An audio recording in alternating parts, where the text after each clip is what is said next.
on aborde les vins rouges, Aurore, c'est un terme que tu utilises souvent, tu parles des tanins.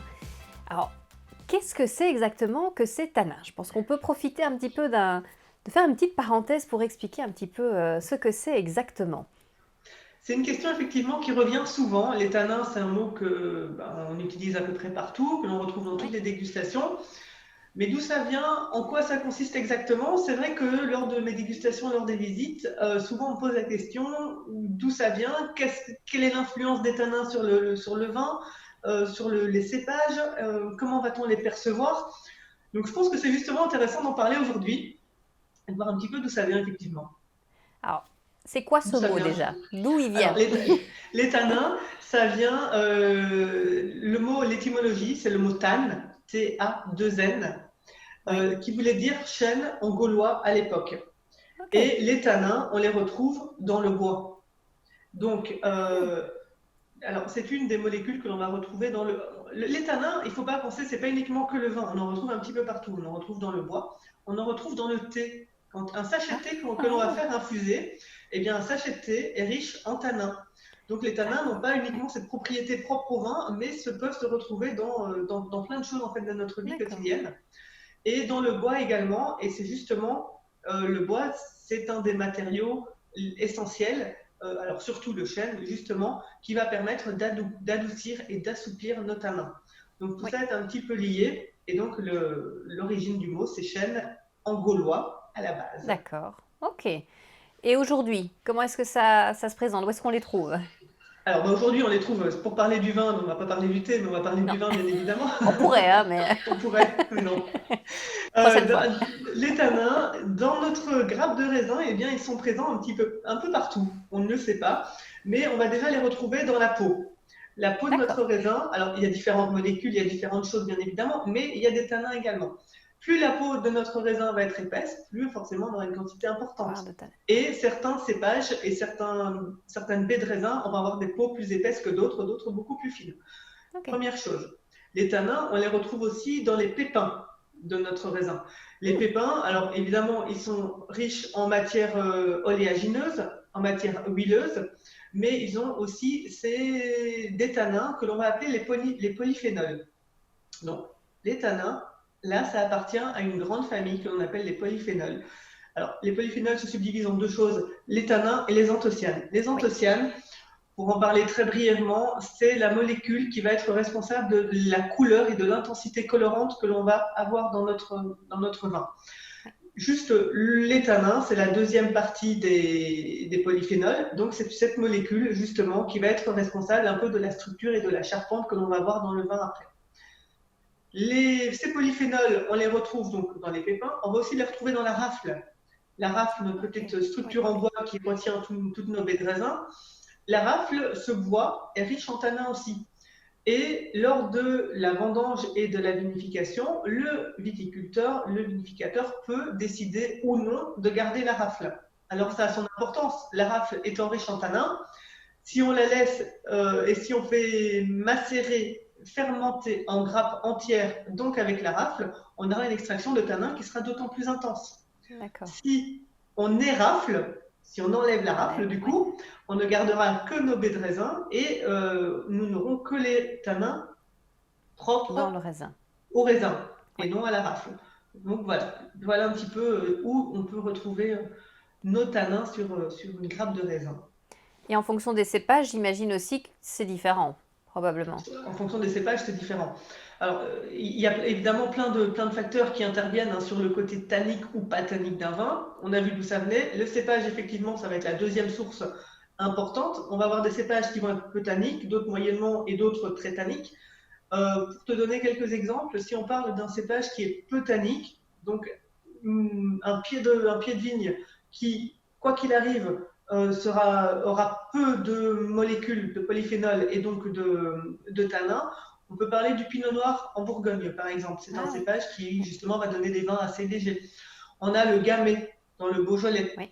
On a le cinsault. C'est des vins qui vont donner beaucoup de fruité, beaucoup de jus, mais très peu de structure tannique.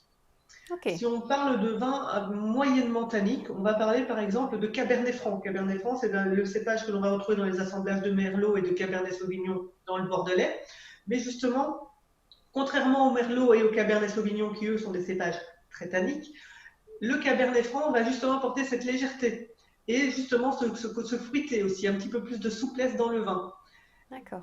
D'où l'importance dans les assemblages. Oui. Un autre cépage qui pourrait être peu tannique, c'est du grenache que l'on retrouve beaucoup donc, dans Hmm. la vallée du Rhône et en Provence. Pareil, beaucoup de fruits, moins de structure. D'accord. Cépage Et très tannique, je termine par ça. Le oui. Cabernet Sauvignon, justement. La Syrah, par exemple. Syrah, c'est Ah le oui. cépage Oui. emblématique des Côtes-du-Rhône. Dans la vallée du Nord, on a les appellations de Saint-Joseph, de Cornas, d'Hermitage, de Côte-Rôtie. Ça, ce Oui. sont des 100% Syrah. On a une belle structure. On a dans le sud-ouest deux autres cépages qui vont avoir une belle structure tannique aussi, le Malbec et le Tanat. Alors, ils sont un peu Ah moins oui. Oui. Oui. connus. C'est justement ces vins du Languedoc-Roussillon, par exemple, qui vont être très charpentés et qui vont justement demander un peu d'élevage pour se Oui. bonifier avec le temps et pour s'assouplir. C'est ça. Donc tu parles effectivement d'un côté charpenté. Donc concrètement, quand on va boire son vin, comment est-ce qu'on va retrouver ces tanins? Mais le tanin, c'est justement ce qui va donner cette structure en bouche, cette C'est charpente. ça. Donc, Oui. comment dire, quand on va le boire, on va avoir de la matière déjà, ça va tapisser un petit peu la bouche. Et puis les tanins, surtout, lorsque l'on va avaler notre gorgée de vin, c'est ce qui peut donner ce côté rugueux. C'est ce qu'on appelle Ah voilà. l'astringence. Et donc ça, Oui. c'est Oui. propre justement au tanin. Cette astringence, ce côté rugueux, c'est quand on a des tanins qui sont encore un peu jeunes, qui ne sont pas encore assez Hmm. faits, qui ne sont pas encore suffisamment souples. Donc c'est cette sensation de sécheresse, de rugosité, C'est ça. le côté un peu râpeux. Oui. Ça fait Oui. un peu Oui. saliver d'ailleurs. Donc Mhm. ça, c'est le côté. Alors, en ce qui me concerne, parce que c'est très personnel, je trouve ça pas extrêmement agréable. D'autres personnes aiment ça. Il y en a vraiment pour tous les goûts. Le côté tannique, c'est vraiment une question de sensibilité de la personne. Oui. Et plus les tanins vont être élevés, fondus, plus on aura cette sensation de douceur en bouche, de légèreté, de côté un petit peu soyeux. Les tanins, on va peut-être les sentir, ils vont être présents, mais ils vont pas accrocher, ils vont pas être désagréables. C'est ça. D'accord. Ok. Donc beaucoup de variétés, de sensations différentes liées au tanin. Et est-ce qu'on va ressentir tous ces tanins de la même façon ou est-ce que c'est vraiment propre à nouveau à soi, Ben, alors oui, c'est vraiment propre, à comme je dis, chacun? Oui. c'est vraiment propre à chacun. En fait, les tanins, c'est ce qui fait saliver. Cette sensation de Oui. salivation, euh, on n'est pas tous, c'est un peu comme l'acidité, on ne perçoit Mm. pas tous l'acidité de la même façon. Certains vont être très très sensibles et d'autres beaucoup beaucoup moins. Alors personnellement, l'acidité, pour moi, je suis pas du tout sensible. Mais je sais que d'autres, à même quantité, parce qu'on a déjà fait des tests, c'est tout à fait différent. La salivation, c'est un petit peu la même chose. Cette perception, cette capacité à saliver, euh, c'est un peu propre à Ça chacun. va varier. Oui. Voilà, donc c'est un petit peu, voilà, ce côté un peu râpeux, on ne va pas forcément tous le ressentir de la même façon. Maintenant, il y a quand même des termes que l'on peut utiliser qui vont essayer un petit peu de classifier C'est cette ça. sensation que l'on perçoit par rapport aux tanins. Si on a des tanins qui sont présents, on les sent quand même, mais c'est juste très bien équilibré. Il n'y a aucune gêne, il n'y a rien du tout. On pourra parler de tanins qui sont assez fondus, de Oui. tanins qui sont assez soyeux. Donc ça veut dire que là, le vin va être léger, c'est fluide, ça, voilà, c'est goulayant, c'est Oui. plaisir, c'est gourmand. Les tanins peuvent être souples après. Ça veut dire que là, ils vont être légèrement présents. On va un petit peu les sentir, mais surtout, ça va donner un peu de rondeur en bouche. La rondeur, c'est Oui. cette sensation qui va bien tapisser. On va le sentir partout sur les muqueuses. Ça, c'est important. Mhm. Les tanins peuvent aussi être tendres. Donc là, c'est quand on a quelque chose qui va être plutôt bien équilibré entre les tanins, mais du fruité. Il faut un bon équilibre entre tout ça, entre les différentes sensations, les différentes perceptions aromatiques. Ok. Au-delà, si on a des tanins qui sont un petit peu plus fermes, là, on commence à avoir de la structure, quelque chose de bien présent, mais Mhm. c'est pas encore accrocheur. Ok. Et au-delà, par contre, là, on a cette astringence, cette rugosité, cette dureté, ce râpeux. Là, on bascule un petit peu dans les tanins un peu trop présents et un peu trop jeunes. Ok.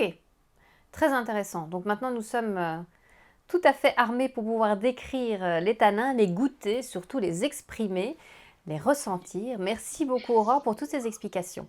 Merci, à Merci bientôt. Céline, à bientôt.